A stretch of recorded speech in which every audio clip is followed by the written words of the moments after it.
With all today's breaking news, WMC Action News 5 at noon starts now.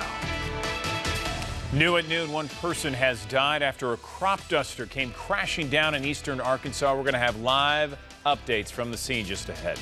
Also, accused murderer Shara Wright and Billy Turner back in court for the former death of NBA player Lorenzen Wright. Shocking details just ahead. And President Donald Trump in Brussels, Belgium for the NATO summit. Hear what other countries had to say about the U.S. and the relationship with allies. We have some breaking news this afternoon. One person is dead after a crop duster went down in eastern Arkansas. This is near the town of Whitley, about 70 miles east of Little Rock, 65 miles southeast of Memphis. Right now, Jessica Holly is on the scene where this crop duster crashed. And Jessica, are investigators saying anything about what caused this crash?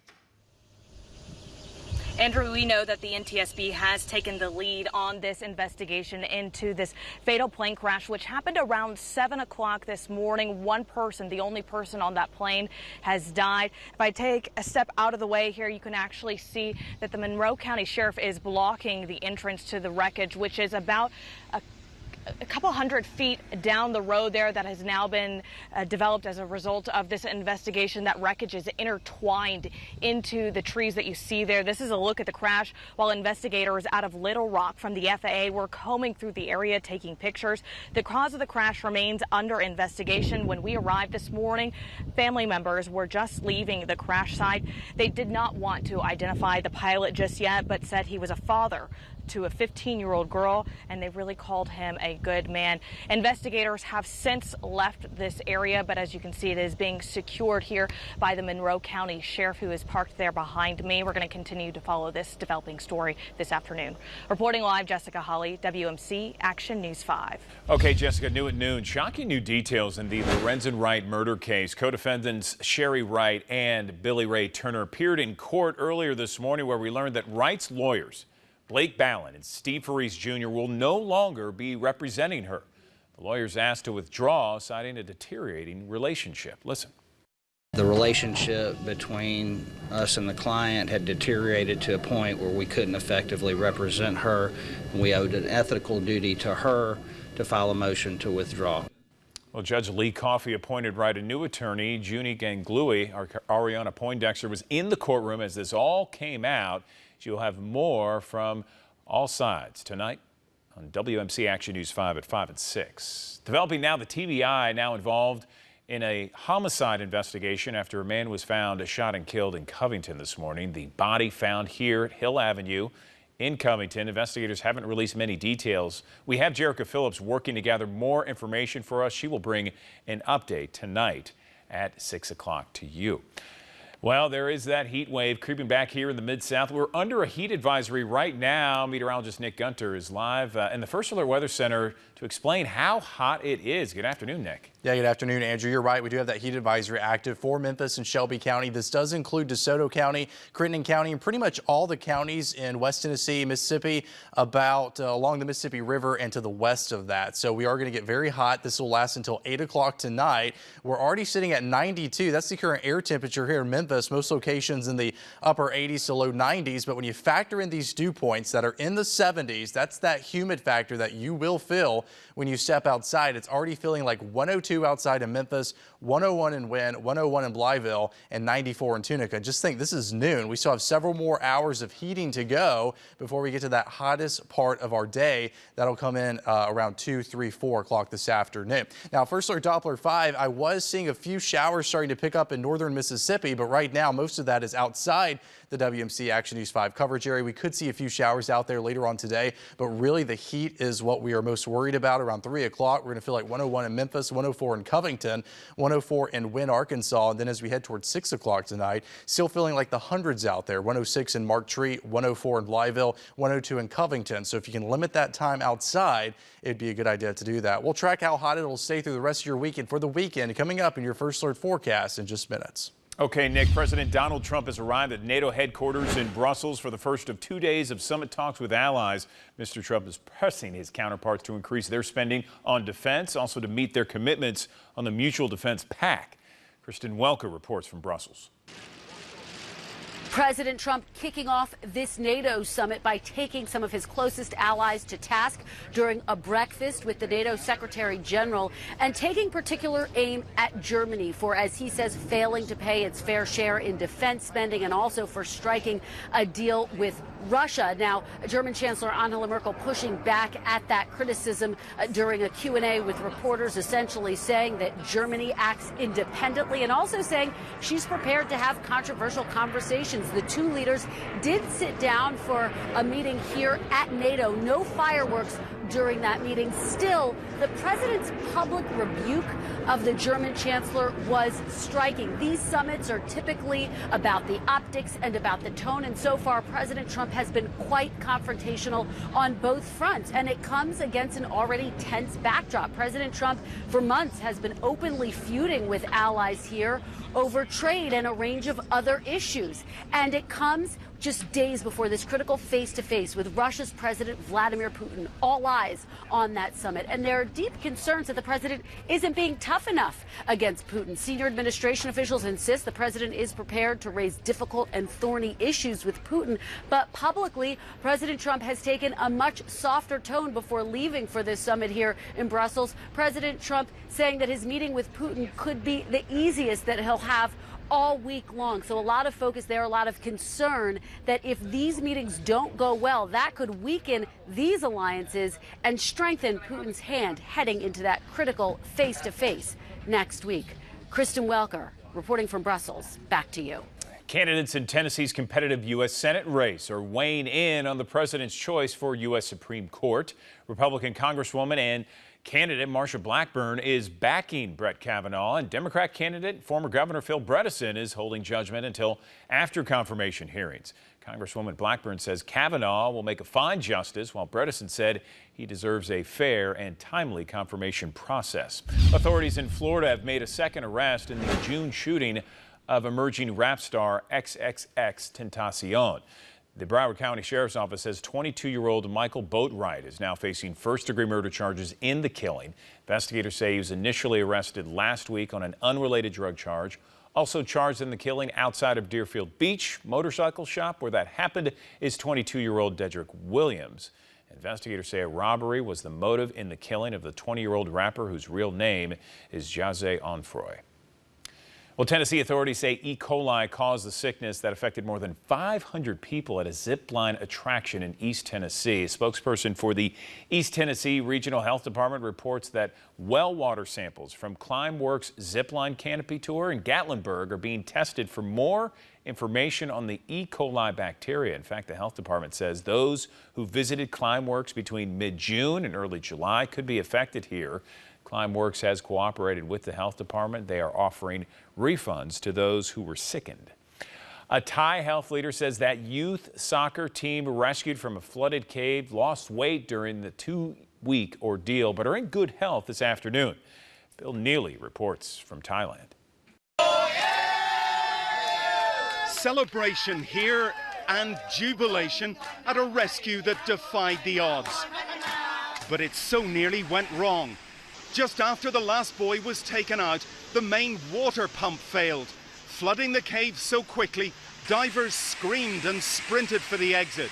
Doctors overjoyed. Very happy, very happy, very happy. The divers had risked their lives and were overcome with emotion, celebrating with a beer. We feel very happy. Now we need beer and we need sleep. Good day. It was a very good day. Yeah. Their bodies cut, cave mud everywhere. At the hospital, more celebrations. Inside, the boys reunited and well. Doctors say they've lost 4 pounds.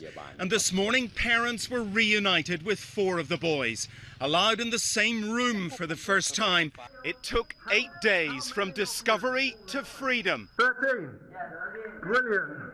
That moment, the trigger for a rescue few believed possible.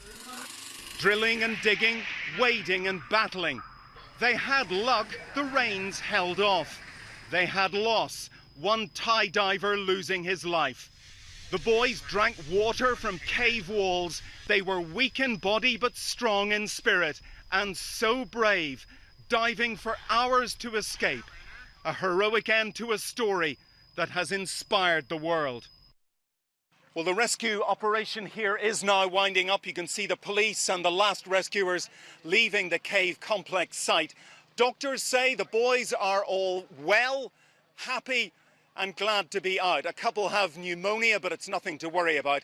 And the boys will be relieved at this news. Their teachers say they can skip exams next week. Bill Neely, NBC News, Northern Thailand.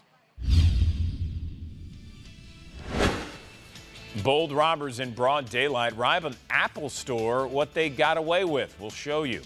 If you've had to use the bathroom while flying recently, you may have noticed these bathrooms are getting smaller and smaller. What the FAA has to say about it next. And we're already sitting at 91 degrees in East Memphis, and just think temperatures only go up from here. We'll take a look at how hot your forecast is for today and beyond coming up in just minutes.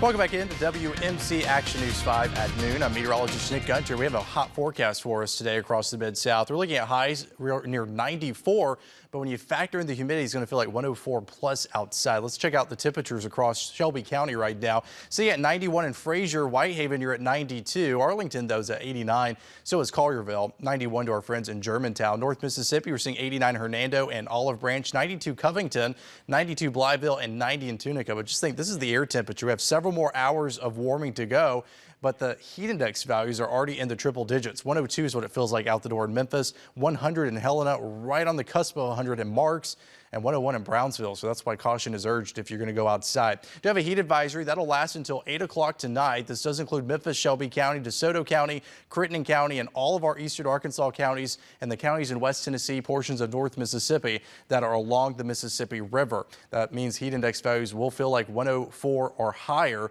as we head through that afternoon time. We'll track how long the heat's going to last in the Mid-South. That's coming up in your full first alert forecast in just minutes. With the hot weather returning, the city of Memphis is reopening a cooling center. The Recreation Services building at 4376 Horn Lake Road in Whitehaven is now open. This center will run from 6 o'clock in the evening until 7 o'clock the next morning. Those hours will be in place through next Monday. A natural gas explosion in a Wisconsin suburb Tuesday evening leveled at least one building and prompted evacuations of homes and businesses. Ron Mott has more. This morning, a community rattled after an overnight gas line explosion in a small Wisconsin suburb, killing one firefighter. On scene for a gas leak. We just had a building explosion. Authorities say contractors were working in downtown Sun Prairie, about 16 miles northeast of Madison, when they struck a natural gas line. Witnesses reported smelling gas not long before the powerful blast, sparking massive flames and sending thick plumes of smoke into the air. The explosion leveling at least one building, damaging several others, causing evacuations of businesses and homes within a half-mile radius. Police say while teams perform a search of the fiery rubble, there's no timetable yet for when people will be allowed back into the evacuation zone. Officials confirming this morning several firefighters were transported to the hospital. 6 firefighters who were transported to the hospital. 3 with minor injuries and were released. 1 with a minor injury and was admitted, 1 who is still in very critical condition, and 1 who succumbed to his injuries at the hospital. A neighborhood shaken by an unexpected tragedy. Well, back at home, Memphis police want to find 3 men who broke into a Tops barbecue restaurant on Thomas Street last week. Take a look here. Investigators say 3 people forced their way inside. They stole the cash register. No arrests have been made at this hour. 3 robbers plan to steal so much from outside of a Walgreens that they opened the trunk of a car when they arrived. We want you to take a look at this here. This happened about 9 o'clock. Yesterday morning. This is at the pharmacy on South Bellevue in Macklemore. Investigators say the robbers backed in that Nissan, popped open the trunk. 2 of the men then attacked a delivery driver outside of a store, stealing several items. Call or text Crime Stoppers at 901-528-CASH if you can help. This afternoon, Memphis police need your help tracking down a suspect in a deadly shooting near Memphis International Airport. Officers want to find this man, Dedrick Coleman, who goes by the name Lil D. He may be driving a white Dodge Challenger. Investigators say Coleman opened fire on a man last month after losing a dice game on Piney Woods Avenue off of Arnold Road. Call Memphis police immediately if you spot him. We're learning some new details on a bold and aggressive plan presented to the Memphis City Council to overhaul the Mid-South Fairgrounds. Now, the price tag was originally $160 million. It has now been dropped to $100 million. That $100 million would then be spent on building a youth sports facility and a new parking garage. We know the youth complex would include 12 hard basketball and volleyball courts and a hydraulic banked indoor track, which is boasted to be among fewer than a dozen in the country that exist currently. The money would also be used to make improvements to the Pipkin and Creative Arts building, as well as improving the concessions and restrooms at the Liberty Bowl. Opportunities for private development like hotels and restaurants will exist on the side bordering Central Avenue.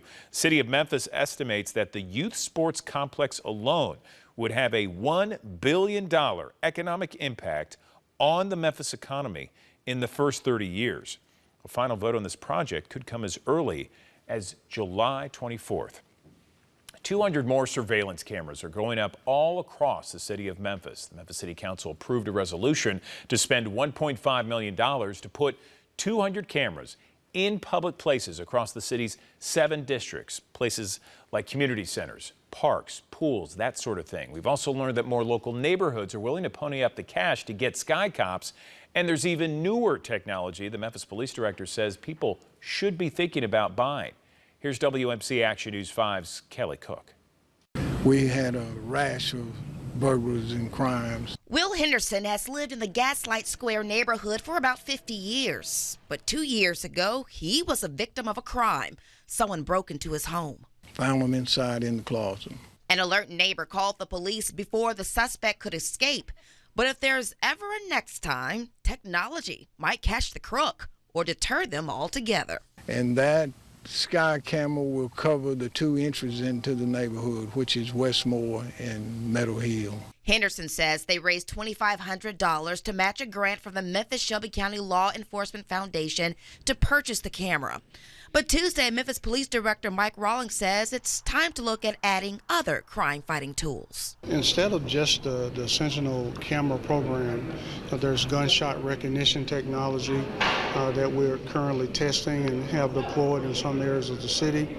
There's, still looking at shot spotter, license plate reader technology. So the camera is focused on where it thinks the trouble will be. During the council meeting, MPD showed how cameras outfitted with this new technology actually reacts when it hears gunshots. The license plate reader on the camera made it possible to identify the suspects. This new technology can better aid in catching criminals to hopefully make the city safer, like how Mr. Henderson said it used to be. 50 years ago, you didn't have to worry about your door being locked. Mr. Henderson says his neighborhood wasn't able to afford the license reader technology, but it's something they may consider in the future. We also spoke to Memphis City Council Chairman Berlin Boyd, who said he's interested in the new technology, but for now, he wants to focus on as many eyes on the ground throughout the city of Memphis.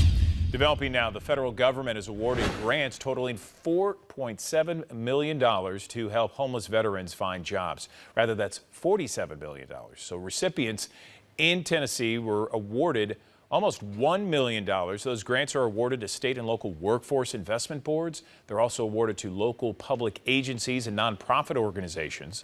The agency said homeless veterans may receive occupational skills training as well, also apprenticeship opportunities and on-the-job training, as well as job search and placement assistance. It's a political forum that almost didn't happen. The mayoral candidates for Shelby County Mayor debated the issues in a forum overshadowed by controversy beforehand. Wendy Thomas was scheduled to be the moderator for the event hosted by the NAACP, but GOP candidate David Lenore announced he would not participate in the debate due to what he said was biased statements made by her. After she stepped down as moderator, Lenore agreed to the debate with Democrat candidate Lee Harris, as both touted their ideas to boost education, safety, and their overall record. It'll be diverse because that's the way I have always organized my affairs, and it will be no different if I go into the top job in this county. I have a diverse office that I work with in the trustee's office. I will continue to have a diverse office as your Shelby County mayor. Both candidates agree education is vital to a thriving city and agreed it is necessary for reducing crime. They've also scheduled more debates and forums planned before Election Day. Public housing nationwide goes smoke-free July 31st at the end of this month, and the ban will affect thousands of families here in the Mid-South. HUD, the U.S. Department of Housing and Urban Development, said going smoke-free will lower property maintenance costs. It'll reduce the risk of fire. Memphis Housing Authority manages 11,000 households in Memphis and Shelby County. The executive director says they'll focus on working with residents who want to kick the habit. It's going to be a difficult thing because, we're here to provide housing. And, I'm not the moral police, and, and we can't be everywhere at all times. Some residents we spoke with said the federal government prohibiting smoking at work or restaurants one thing, banning it inside your home crosses the line. The smoking ban does not include e-cigarettes, snuff, or chewing tobacco. Voters in Poinsett County, Arkansas will make a decision about a sales tax increase this November. The hike would help fund the Sheriff's Department and the detention center. At the top of the list for the Poinsett County Sheriff's Office is updated equipment for deputies. The budget has been stretched thin because of costly facility repairs, putting things like vehicle updates and bulletproof vests on the back burner. If we're responding to an emergency call, take for example a home invasion, well, when they're doing that, aging equipment, if it breaks down, they're unable to get there. Our equipment needs to be in good working order. If voters do not approve the sales tax hike, the sheriff fears cuts will have to be made to keep a balanced budget for next year. Well, people can finally see around the corner here at the Crosstown intersection after weeds were finally cut back. Neighbors say these weeds were up to 6 feet high. This is the corner of Watkins and Tutwiler, making it harder to see other cars. We found several 311 complaints with the city going back to May. The grass wasn't getting cut. Well, late yesterday, the city told us a contractor would be sent to mow, and when our crew went back, the grass was finally cut. New and next on WMC, with many of us enjoying the outside summer weather, a warning to protect your skin, we have some tips and suggestions on home remedies to treat sunburn. You're watching WMC Action News 5 at noon. Puerto Rico under a state of emergency at this hour. Many are wondering about the amount of wind and rain that the remnants of Tropical Storm Beryl will bring. Gabe Gutierrez has more on how some are now coping with solar power. In southeastern Puerto Rico, areas hit hardest by Hurricane Maria are now preparing for the remnants of Beryl. We are ready. We don't leave the island. We stay here. The system is expected to drench Puerto Rico with several inches of rain through tomorrow night. The truth of the matter is that Puerto Rico is still in a very vulnerable state, particularly in housing and in potential flooding. 10 months after Hurricane Maria, the island's power grid is still fragile. This is the path Maria took. The Category 4 hurricane slammed into Puerto Rico's southeastern coast with sustained winds of 155 miles per hour. We rode along with an international nonprofit called O Horizons to remote areas still without power. Yeah, we call this the last mile distribution. We come where nowhere else wants to come because it's too far. Once on the ground, O Horizons goes house to house with a solar solution. Not only is it solar powered and it has 3 levels, but it has adapters so that you can plug in your cell phone. So now you have a self-contained lighting unit and a cell phone charger. A lifeline for people like Vanessa LeBron. Her son has never known a life with electricity. She says the hardest part of all this has been taking care of her baby. She gave birth 4 months after the storm. Tonight, she's among the many who hope this new storm steers clear. Gabe Gutierrez, NBC News, Yabucoa, Puerto Rico. Well, we're continuing to track showers moving through the Mid-South. Some heavy downpours mixed in here, but not a ton of rain. Looks like some spotty rain in West Tennessee and North Mississippi, Eastern Arkansas. They're still dry at the moment. That doesn't mean, though, you might not have a passing shower soon. So cloud cover starting to build in Germantown and Collierville, and I have some light rain that looks like it could impact Collierville here within the next few minutes. Right now located near Piperton, but it is going to be moving off to the northwest, so moving right towards Collierville.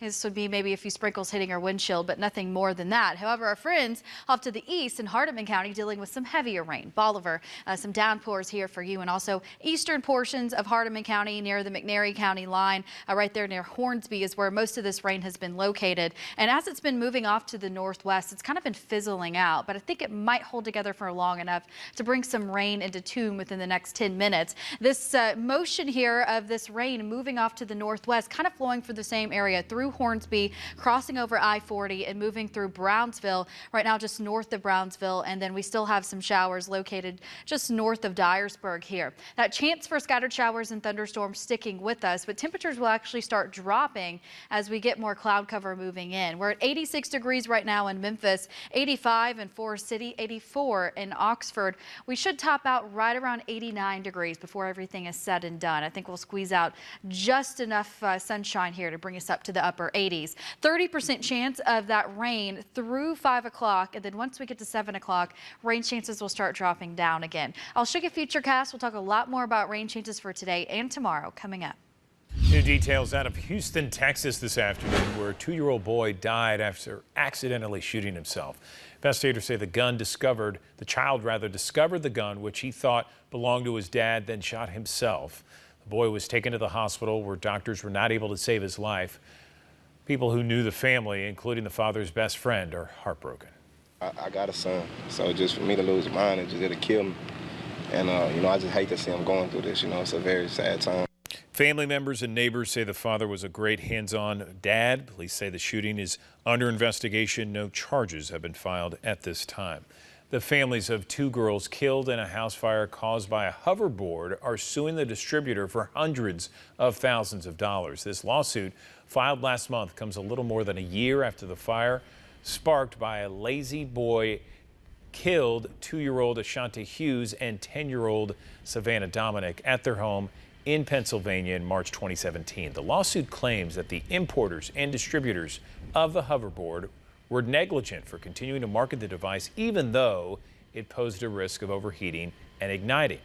The U.S. Consumer Product Safety Commission concluded that the hoverboard caused the fire while it was charging. The families are seeking more than $500,000 in damages. One person has died after a helicopter crashed into a townhouse structure in Williamsburg, Virginia yesterday. Police confirmed at least one person here in this complex died. They are working with other city leaders to locate exactly where this happened and identify the complex. We can confirm it is one fatal at this time. We are not sure about the pilot, if there was any passengers, the type of aircraft. We are currently waiting at this time. Once the fire department makes the building secure, then the FAA and NTSB will go inside and try to find the aircraft. Search efforts continue this afternoon. Harvey Weinstein scheduled to be arraigned on more charges later today. The disgraced movie mogul is accused of 2 counts of predatory sexual assault and forcible sex acts. These allegations are in addition to other cases involving 2 different women. A lawyer for Weinstein says the rape accusations are, quote, absurd, and that his client will be fully vindicated. Dozens of women have made claims against Weinstein over the past year. The 66-year-old has denied all rape allegations. British police say the case surrounding a couple's exposure to a nerve agent in southern England has become a homicide investigation.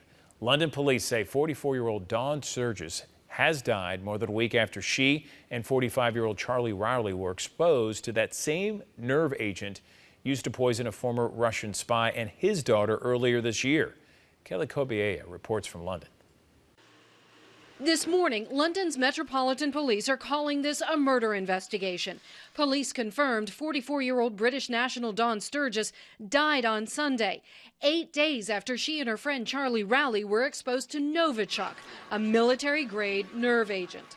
Officials say it was the same type of powerful poison used on former Russian spy Sergei Skripal and his daughter earlier this year. Sturgis was seen in a convenience store just hours before they collapsed. I seen Dawn getting taken out on a stretcher, and she didn't look very well at all. There was a thing in her mouth breathing for her. Police later confirmed the pair were exposed to Novichok after handling a contaminated item. The death of Dawn Sturgis is desperately sad news. We will work with the police to give them all the support that they need. In a statement, Assistant Commissioner for Counterterrorism Neil Basu calling Sturgis's death an outrageous, reckless, and barbaric act. While Rowley remains in critical condition, police still aren't sure if the Novichok that poisoned him and killed Sturgis is part of the same batch used against the former Russian spy and his daughter. The British government believes Russia was behind the attempted assassination of the Skripals, an accusation the Kremlin strongly denies. Meanwhile, investigators say there is no evidence Rowley or Sturgis were specifically targeted. And today, the Kremlin is reacting to the death of Sturgis, saying that they were sorry to hear of her passing, but adding that the investigation is Britain's problem and that any suggestion Russia is involved is, quote, quite absurd. Kelly Kobiella, NBC News, London. U.S. Secretary of State Mike Pompeo arrived in Afghanistan for a surprise visit this morning. Pompeo pledged his support for the Afghans' presidential bid to start peace talks with the Taliban and reiterated that the U.S. would be willing to join the talks, but Afghans must drive the process. Now more than ever, the United States stands as an enduring partner for Afghanistan. It's been almost 1 year since President Trump announced the new South Asia strategy. It features a conditions-based approach and the removal of artificial timelines and arbitrary troop ceilings. Today's visit comes at the end of a tour of Asian countries, including North Korea and Vietnam. It was Pompeo's first to Afghanistan since he became Secretary of State back in April. A Turkish official says 24 people were killed in the derailment of a passenger train in northwestern Turkey. Deputy Prime Minister said heavy rain caused the ground under the rails to collapse, causing that crash here. 5 of the 6 cars derailed. Turkey's health minister said more than 300 people were hurt in all this.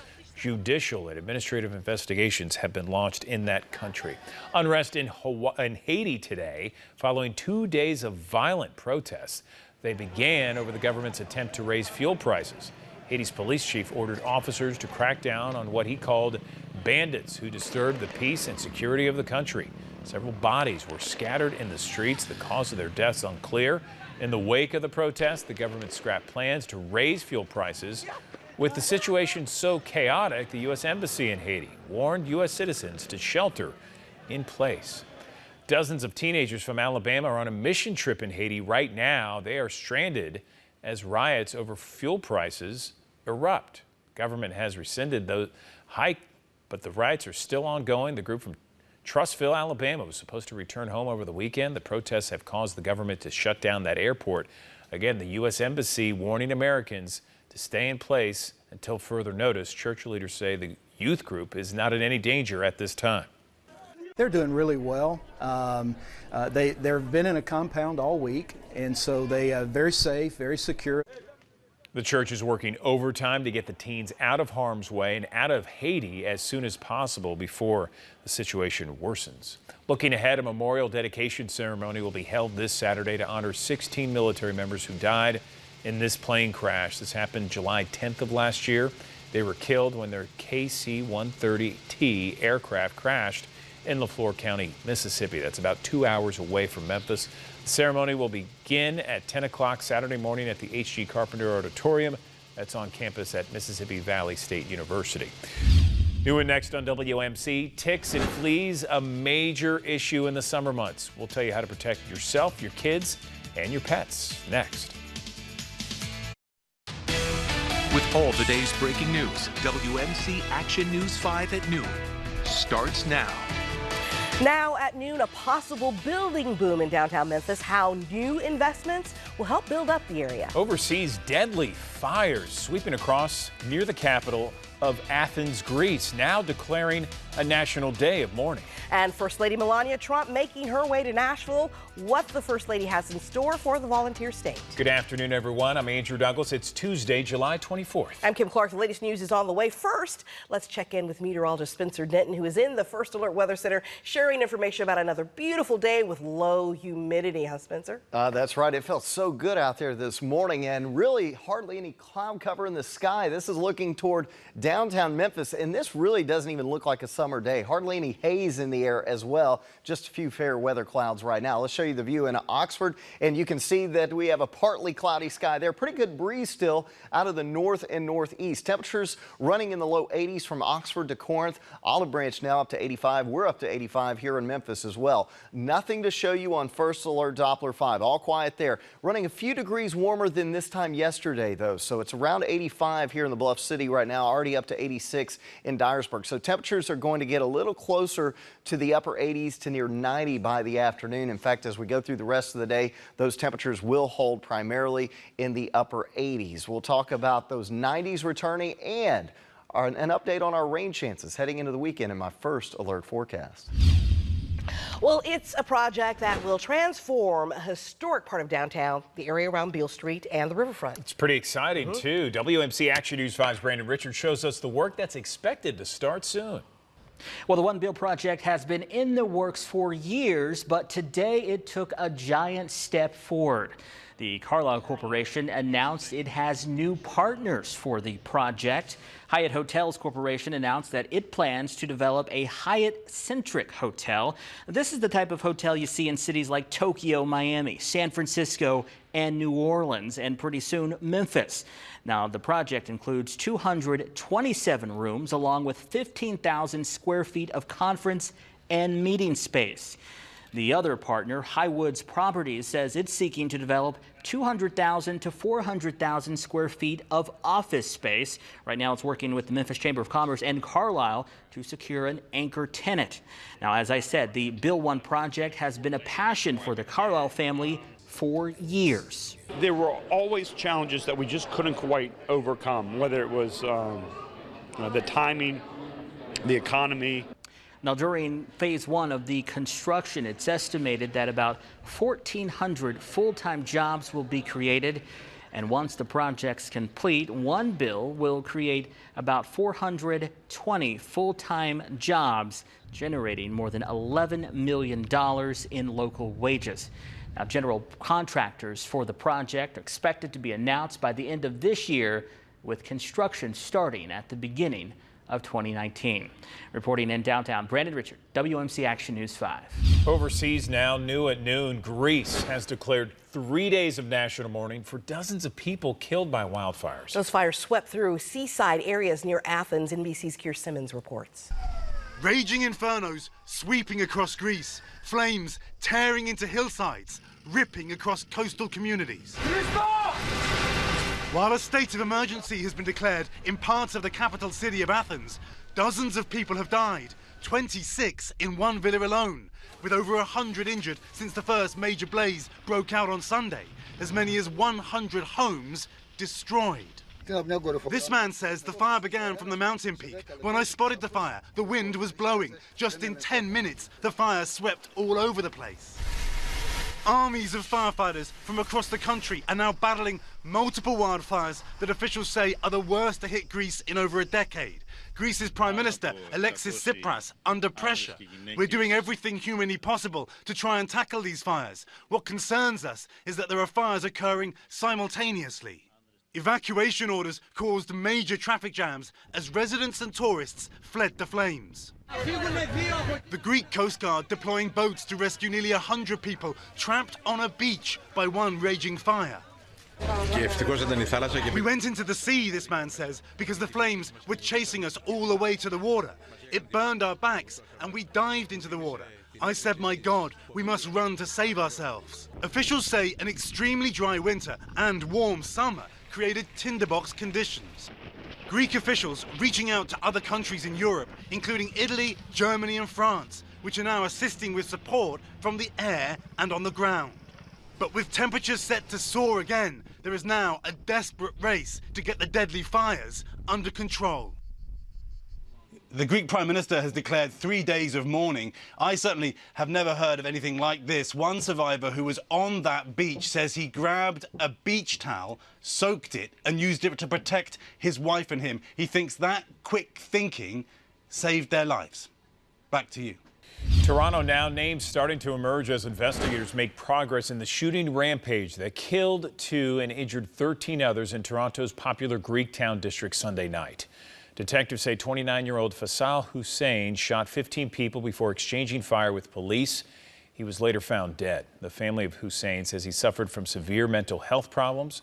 4 senior law enforcement leaders reported that Hussein was not on any U.S. watch list prior to the shooting, and they found little to no social media presence that sheds light on a specific motive for his actions. 18-year-old Reese Fallon was shot and killed along with a 10-year-old girl. A spokesman for the Fallon family says they're struggling with this loss. I spent a short time with them, all things considered. They're spending time with their friends and family as much as possible. And yeah, I mean, I don't have much more to say. I don't have words at the moment. This is a loss for all of us. The family of the shooter released a statement expressing deepest condolences to the families who are suffering from the son's horrific actions. A community is rallying behind a family that lost 9 members in last week's duck boat tragedy in Missouri. Tia Coleman and her nephew were the only 2 to survive.